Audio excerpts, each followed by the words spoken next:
Malaysia is not the place which has palm oil or even rubber tree.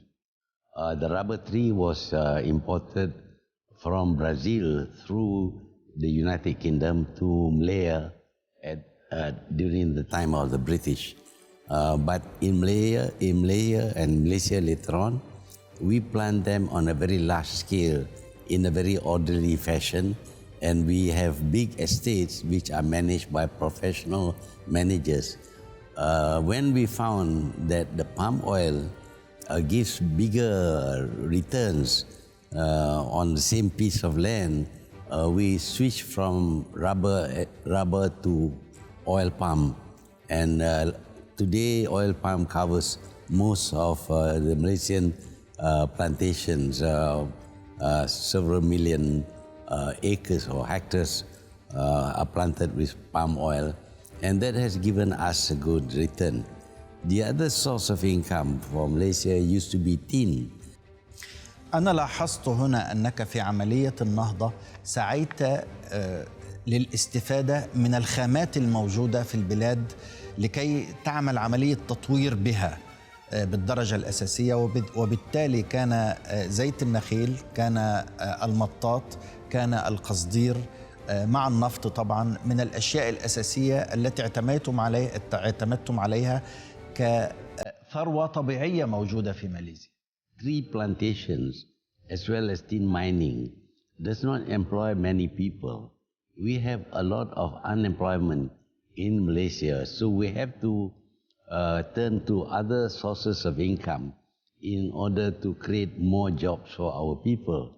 And we concentrated on labor-intensive industries, manufacturing industries. So by then, of course,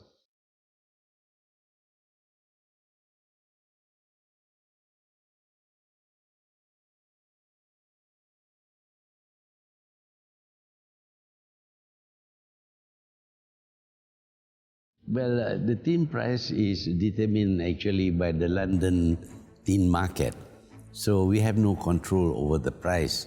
But when the Americans released their tin stockpile, naturally there was oversupply and the price of tin went down. And we tried to negotiate with the US not to release their stock of tin because it affects us much more than it affects the United States. For the United States, there are lots of other ways of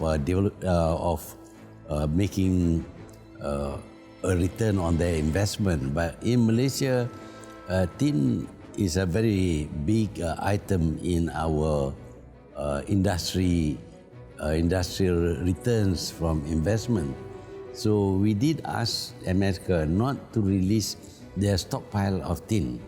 But of course, America claims that it is necessary for them to release their stockpile, and as a result, the price of tin went down and we suffered very badly. أنت تحدثت في مذكراتك عما يسمى بالسوق العادلة أو الفرص العادلة. هل تعتقد أن الدول الغربية تتلاعب في ما يتعلق بالفرص وقواعد السوق بالنسبة لهذه السلع؟ Well, they often do that because of their strength, their buying power, their wealth. They can increase the price simply by going into the market to buy more, or they can reduce the price by not buying. إذن كانت هناك حرب ضد ماليزيا حينما سعيت للنهضة فيها. لم يكن النجاح سهلا على الإطلاق، وكانت الدول الغربية حريصة أن تبقوا دائما تحت سيطرتها. Yeah, Western countries still control because iron ore by itself is worth nothing. Only after you manufacture goods out of the metal, then you have added value and meets the needs of the market. But they have many sources of supply.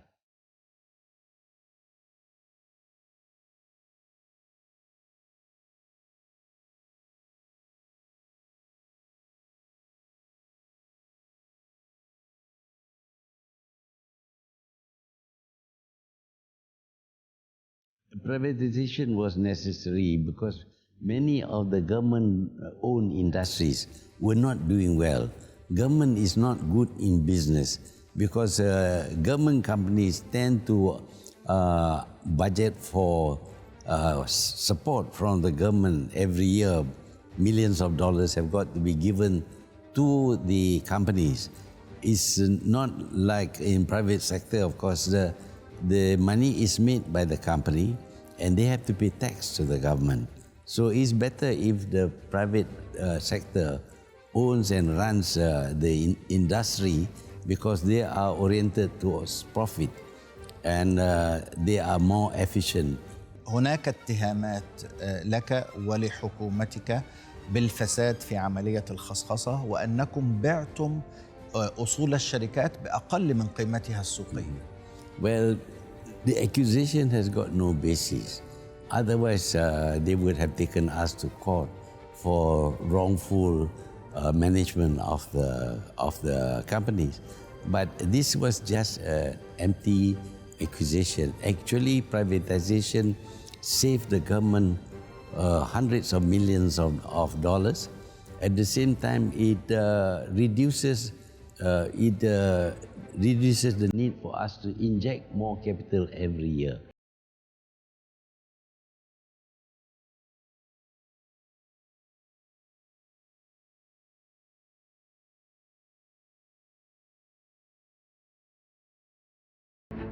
Did not realize how difficult it is, but we noticed that all the cars were made initially by European countries, but Japan and Korea, which were not producers of motor cars, went into the industry and they succeeded. So we believe that we too can succeed if we invest in the production of our own national cars. Because number one, of course, it creates jobs for our people by starting an automotive industry. At the same time, we stimulate engineering industries to produce the component parts of the car. So it's not only just building the car, it's also stimulating the engineering industry in this country. رغم أنك استعنت بالخبرة اليابانية لكن السيارة لم تحقق النجاح المطلوب. ما الذي جعل اليابان وكوريا ينجحان نجاحا باهرا في صناعة السيارات بينما لم تحققوا أنتم مثل هذا النجاح؟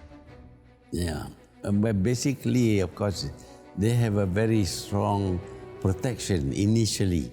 At the beginning, they protect their car industries. They don't allow foreign cars to come in. That means that the market is controlled by their cars. But once the demand for cars grow, then they begin to allow foreign cars to be imported in their country. But by that time, they have established a good reputation for their cars, so they can compete with foreign cars in terms of price, in terms of quality. أنا لاحظت فيك أيضا أن النجاح الذي حققته كانت المغامرة والحلم هي جزء رئيسي فيه. يعني كنت كلما رأيت مشروعا ناجحا في مكان يتراود الحلم إليك أن تصبح ماليزيا تملك هذا المشروع. هل أنت فعلا كنت شخصا مغامرا وهذه المغامرة هي جزء من تحقيق النجاح والنهضة؟ Well, if you don't take some risks, you will not succeed. If you don't go into the automotive industry, you keep on buying foreign makes, you benefit their products and their workers. But we need to benefit our products also and give jobs to our people. And at the same time, acquire the technology, the knowledge about the industry